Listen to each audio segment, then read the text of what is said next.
یہ ہے اجازی افیشل، یہاں آپ کو حمد و نعت اور تقاریر دیکھنے کو ملے گی۔ اور قربانی کے اندر بھی یہی فلسفہ ہے، قربانی کے اندر بھی یہ فلسفہ ہے۔ اور اللہ رب العزت نے، اللہ کے نبی صلی اللہ علیہ وسلم نے قربانی کے فضائل بتائے کہ اس دن، قربانی کے دن، جو عمل اللہ کو سب سے پسند ہے وہ قربانی کا خون بہانا ہے۔ جو جتنا بہائے گا اتنا اس کو اللہ کا قرب نصیب ہوگا۔ سب سے فضیلت والا عمل قربانی کے دنوں میں یہ ہے۔ اور عقل پرستوں کی اور مادیت پرستوں کی عجیب پروپیگنڈا ہے کہ بھیا قربانی سے جانور کم ہو رہے ہیں، معاشی نقصان ہو رہا ہے، کروڑوں روپے خون کی شکل میں نالیوں میں بہایا جا رہا ہے، اس سے اچھا کسی غریب کی شادی کرا دو، کسی غریب کی مدد کر دو، کسی کے ساتھ یہ ہمدردی کر دو۔ تو یہ وہ لوگ ہیں جو جانتے نہیں قربانی کا سبق کیا ہے۔ قربانی کا حکم ہے ہی اس لیے کہ تمہاری عقل میں آئے یا نہ آئے، تمہیں سمجھ میں آئے یا نہ آئے، تمہیں اس کا نفع سمجھ میں آئے یا نہ آئے، تمہارے سامنے اس کا فائدہ ہو یا نہ ہو، تم صرف اسے اس لیے اس کی تعمیل کرو کہ یہ اللہ کا حکم ہے، یہ اللہ کا حکم ہے بس۔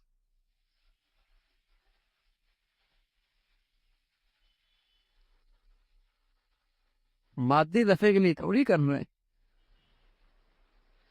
ہم عقل کے میزان میں پورا اترے تب اللہ کے حکم کی تعمیل کریں گے۔ یہ تو مسلمانی نہیں ہے۔ مسلمانی تو ہے ہی یہ کہ نفع سامنے ہو یا نہ ہو، مفادات قربان ہو رہے ہوں، بڑا سے بڑا نفع قربان ہو رہا ہو، عقل میں بھی نہ آ رہا ہو، لیکن چونکہ اللہ کا حکم ہے تو مسلمان اس کے سامنے سر جھکا رہا، اس کے سامنے سر جھکا رہا۔ قربانی کا تو سبق ہی یہی ہے، اور قربانی سے سبق اسی کو تو تازہ کرنا ہے کہ اپنی پوری زندگی میں اس بات کا احساس رکھ لو، اس بات کا علم رکھ لو، اس بات کی معرفت رکھنا کہ دیکھو مسلمان وہ ہوتا ہے جس کی نظر میں اللہ کا حکم ہر چیز سے بالاتر ہو، جس کی نظر میں اللہ کا حکم ہر چیز سے بالاتر ہوتا ہے، اس کے سب سے فوقیت کی چیز اللہ کا حکم ہوتا ہے۔ یہی تو معرفت پیدا کرنی ہے قربانی سے، یہی تو احساس زندہ کرنا ہے قربانی سے۔ ہم نفع کے بندے نہیں ہیں، ہم عقل کے بندے نہیں ہیں، ہم تو اللہ کے حکم کے بندے، اللہ کا حکم پورا کرنا۔ تو حج ہے، قربانی ہے، دونوں سے یہ حقیقت سمجھائی جا رہی ہے کہ مسلمانی یہ ہے کہ بس اللہ کے حکم کی تعمیل کرے،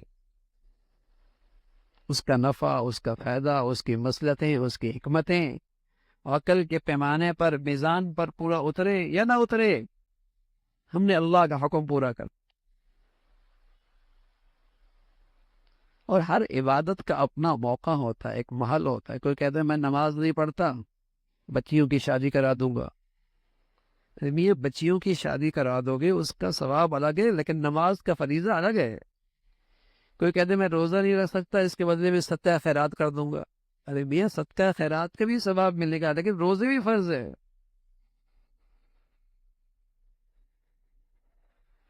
ہر عبادت کا اپنا موقع ہے، اپنا محل ہے، جب اسے پورا کرو گے تب وہ فرض پورا ہوگا۔ تو ان دنوں کی خاص عبادت قربانی بھی ہے، حج بھی ہے، اور یہ ایسی چیز ہے کہ جو انہی دنوں کے اندر نصیب ہوتی ہے۔ ایک ایک بال پر اللہ اجر و ثواب عطا فرماتا، ایک ایک بال، ایک گناہ معافی ہوتی ہے،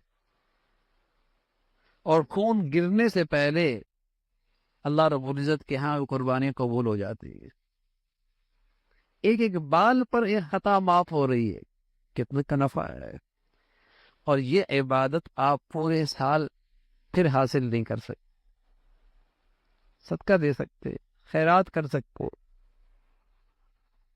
نفلی روزے رکھ سکتے ہیں، نفلی نماز پڑھ سکتے ہیں، جب چاہے پڑھ سکتے ہیں، لیکن قربانی کا اجر و ثواب 10، 11، 12 انہی 3 دنوں میں حاصل ہو سکتا۔